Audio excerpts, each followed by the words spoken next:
than 15 to 20 minutes. If he were bleeding for 20 minutes from what the hospital later claimed was a gaping stomach wound, why did Talal shoot only 28 more seconds with no signs of the massive bleeding we would expect? I never saw shooting in my life like this. 45 minutes shooting in the boy. If that were true, there should have been hundreds, if not thousands, of bullet holes. Where are the holes? Did France 2 collect them too? And why are the holes we do see circular and not elliptical, as we might expect if they came from the Israeli angle? Those who have seen Talal's rushes from the next day know that the place the two were supposedly shot bears no signs of blood early in the morning, but that by noon, when foreign reporters show up, there was bright red blood for them to photograph. And yet, it wasn't even where the boy's stomach supposedly bled for 20 minutes.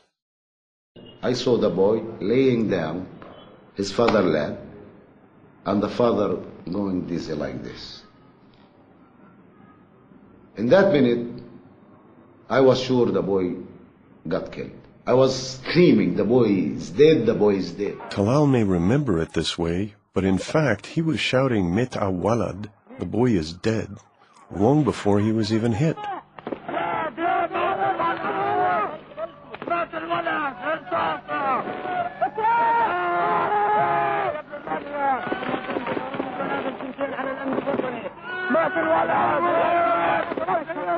This is the last shot of the Alduras. Curiously, France 2 did not include it in its broadcast. Mohammed was already reported dead in the previous scene.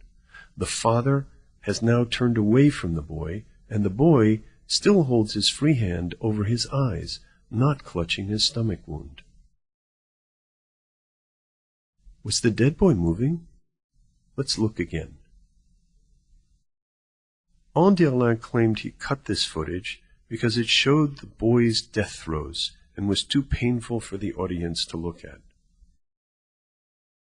Are these death throes or a boy peeking at the camera? Was the scene cut to spare the audience pain or to spare France 2 embarrassing questions? Curiously, no bullets were recovered, either at the hospital, where the doctors claimed to have treated at least 11 wounds in the father and son, or at the site, where the police did no inquiry.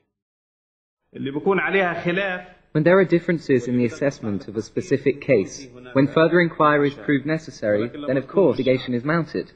But when there is an agreement over the identity of the culprit, then there is no need to conduct a detailed investigation. Then what do you all agree on? That it was the Israeli side who committed this murder. We have evidence, the kind of the bullet, I film it, the kind of the bullet, we pick up the bullets from the wall. When asked about the bullets, Talal got evasive. What bullet was it? What would you say? How long was it? I don't know. You interviewed one from the general, he could tell you. When told the general didn't have them, Talal switched to another story. France 2 collected. Realizing that he was the only representative of France 2 at the site, that the station neither could nor would have kept such evidence, that he had been caught in a lie, Talal replied, So you're doing a better investigation job than the police? No, we have some secrets, you know, for ourselves. We cannot give anything, just everything. We have our secrets? Is this why he made a take-two sign in the middle of filming the death scene? Is this why Talal covered the lens? Is this why we have no autopsy, no investigation, no real evidence beyond less than a minute of unclear, choppy, and suspicious film? The ambulance cannot come or enter to save him maybe after 20 minutes from the boy lay down in his father's lap. Why did Talal have no shots of the ambulance evacuation? Why did he not call ahead to Shifa Hospital and warn cameramen to catch a shot of the Aduras arriving? Why, if one of the ambulance drivers got shot, does no one have any footage of the shooting, or the evacuation, or even a bullet-riddled ambulance?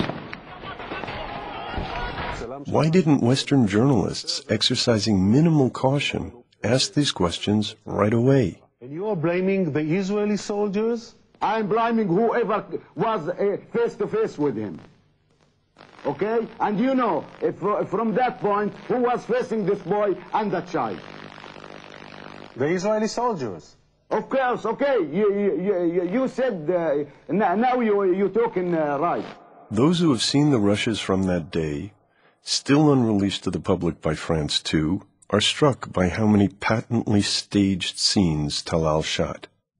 Independent reporters recently confronted France 2 with this disturbing revelation and received the following answer.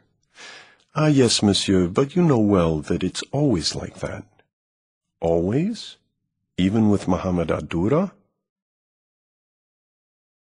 Talal Abu Rahma, pallywood photographer and certified news manufacturer, alone filmed the ultimate intifada icon. The questions remain. If it were true, why so many secrets?